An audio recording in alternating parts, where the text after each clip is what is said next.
Hello ladies and gentlemen, Willy here. Raiding in modern times is a perfected activity, isn't it? We have everything we need so readily available, so much media, guides, tips, websites on what to do, how, when, where and why. And yes, myself included in that bunch I believe, but it wasn't always this way, far from it in fact. The concept of raiding was by no means new with all the precedents set in a whole bunch of pre-existing MMOs, but World of Warcraft was the one that grew MMOs into a massive genre and a franchise still chugging along 15 years later. This got me thinking though, what did raiding look like for a person 15 years ago? What tactics did they use back then? How was the gameplay different? It's well known now, but the version of the game that we're playing on is something of an end product of vanilla, a series of learning what worked throughout 2.5 years of progress condensed together for us from the get-go on day one. This means that we're playing on far stronger classes with better talents and gear than would have been available to somebody in vanilla at this point in time. So let's go back and check out just how was raiding different in vanilla.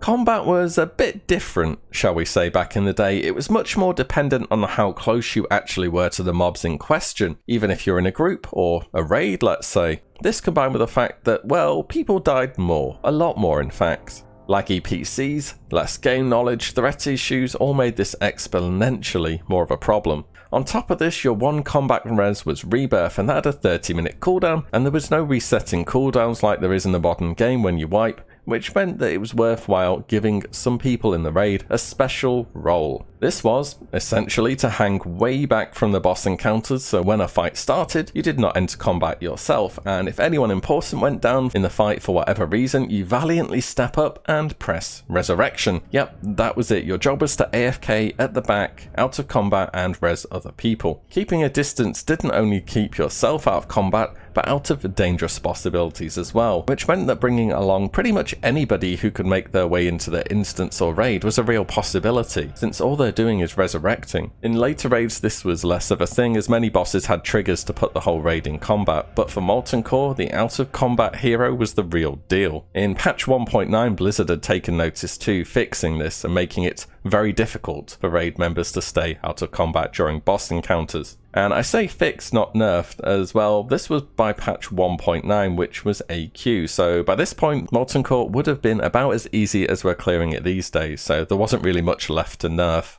Off the back of resurrecting, we have something that paladins had to undergo for a long time, perhaps a bit too long in fact. One of the best things about paladins is without a doubt their buffs. They're one of the biggest reasons that Alliance raids have such an easy time when compared with Horde. Between all the stat increases and threat reductions, paladins are an essential part of any Alliance raid. However, pre 1.9 their blessings were more of a curse. For the paladins themselves, that is, as there were no greater blessing spells, and in case you're unsure, greater blessings last 15 minutes and affect every member of the same class in your raid. So your paladin can pretty easily buff one blessing in a few seconds in the whole raid, and they're good to go for 15 minutes. Normal blessings last 5 minutes, and one cast equals one buff for one person. This means, for example, if you're on buffing kings, you need to track and maintain a buff on 40 people, meaning your job was entirely buffing the whole raid, perhaps allowing the odd heal here and there, but that was it. And ideally you wanted all the pally buffs active, meaning you could have 3 to 5 people who are just there buffing. It's quite the difference from what we see today, where we have several more raid members actively contributing heal and damage. This is also one of the reasons why you were happier seeing a holy paladin compared to any other paladin basically back in the day, as they actually had the mana bar to sustain these constant rebuffs, and the chance was they were actually spec'd in to improve blessings as well. Remember how combat was a bit different and people could hand back and resurrect? Well, abilities that dropped you out of combat did this too, meaning it was pretty easy to regen up at any point in time when you don't need to do damage as certain classes. Rogues via Vanish, or especially hunters with feigned death, could get out of combat no problem and start regenerating lost health or mana. This was actually super useful for hunters since mana is a more of a limited resource than health, which can be regained via a number of items or other players of course. A quick feigned death into eat combo could end up saving you in certain circumstances, or, just save on repair bills during a wipe. I'm sure you've all seen pictures of nightmare UIs where there's probably something going on in the background, you just aren't really sure what. I would say these days the majority of players at least have a few add-ons installed, and whilst there are many that make the game undoubtedly easier to play like Azeroth Autopilot, Questy, GatherMate 2 Data and so on, there are others that just iron out some inconveniences like Liatrix Plus expanding your quest and profession windows, auto dismounting when pressing an action, and other benefits. Back in the day, add-ons were more primitive, shall we say, and far less well known than they are today. In fact, I bet many people just wouldn't know how to install an add-on then, or might not even trust some third-party item running on their client. This of course added an extra layer of mystery to things, leading to either no add-ons and confusion, or sometimes too many add-ons and confusion, which sometimes was okay since there were very few boss mechanics that were going to kill you. It didn't stop people from whispering people that they were the bomb on Baron Geddon though, leading to people going mad with panic, since that's essentially what the boss mod did back then. It was interesting times.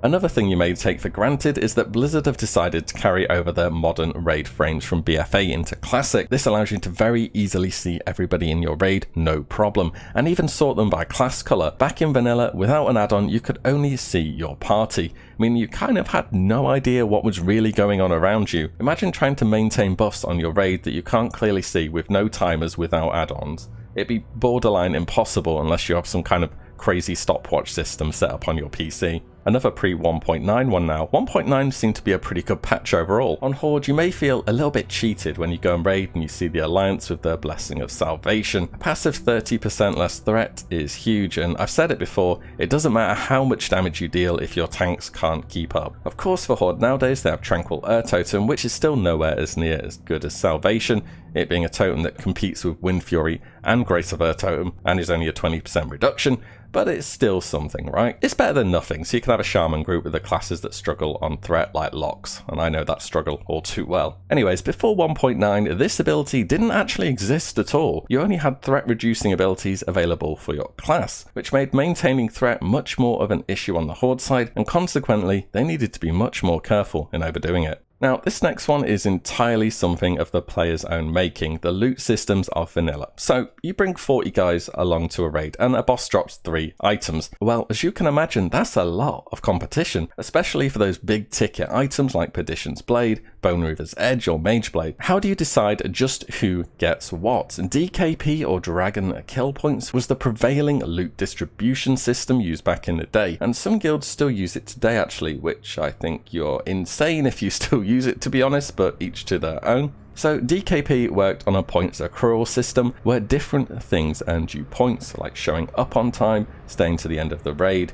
being well buffed, bringing a douse. The list could go on as much as your guild wants. Basically, the more effort you put in, the more points you get, and then when an item drops, you bid with those points to receive an item against other players who bid in your raid. Sounds good, right? A system where those who put the most effort have the greatest access to the best rewards. Right.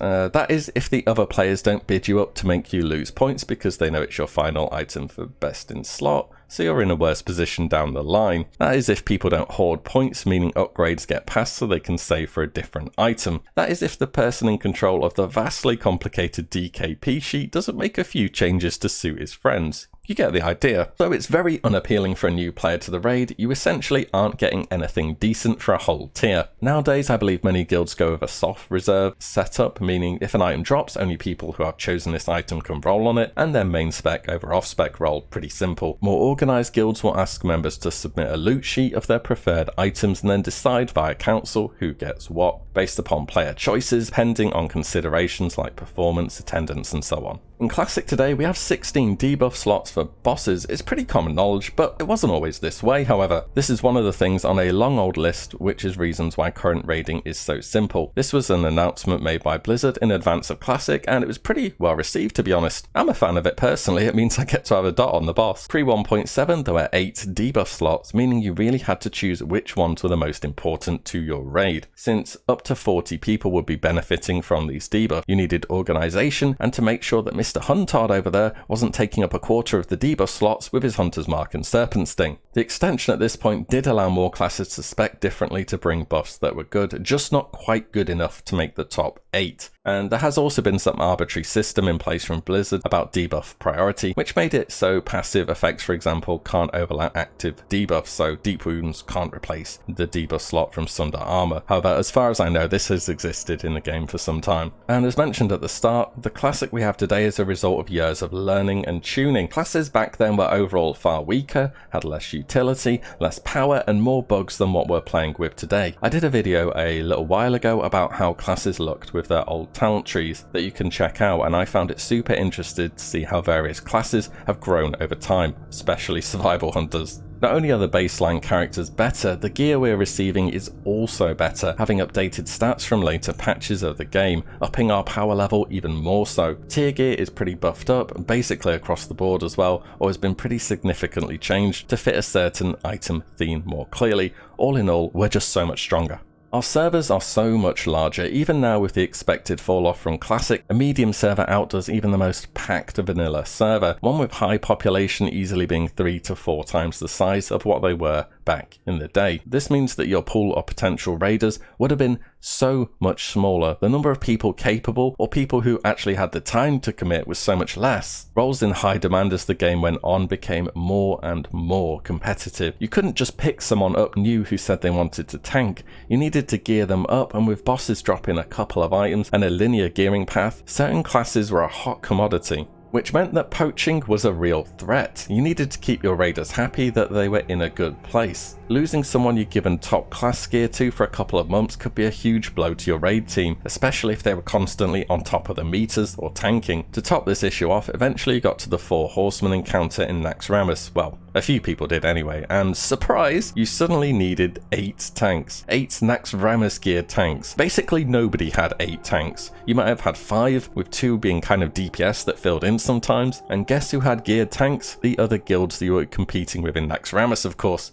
You can imagine how well this one went down. And finally, there was simply just less media back in the day. 15 years on, Classic, unsurprisingly, at the top level has been min-maxed. The internet capabilities back then and people's own hardware was just so much worse. Speaking personally, I had about a 250 kilobyte download speed, meaning I could have WoW open, but that was about it. Any attempt to open a web page make the game pretty unplayable for a short while, and forget even trying to watch a video or stream anything, which incidentally didn't really exist back then either. Not looking things up became normal. If I couldn't do something, I didn't do it, and I looked for something else to do. That was pretty much it. Looking things up, preparing, game knowledge just didn't really come into it as a consideration. This lack of media led to players feeling out the game for the first time and just seeing what works on the fly. This combined with, let's be honest, the vast majority of their player base not having a clue what they're doing, and oh boy, you're in for a challenge. So there we go, that's raiding in vanilla compared to today. Whilst it's true that we can go back in time to when the game was back then, we can't truly go back in time ourselves. I do hope you enjoyed this video, and I will see you guys in the next one. If you like what you see, give the video a like and subscribe, as there's plenty more to come. As always, thank you all so much for watching. Take care. Bye.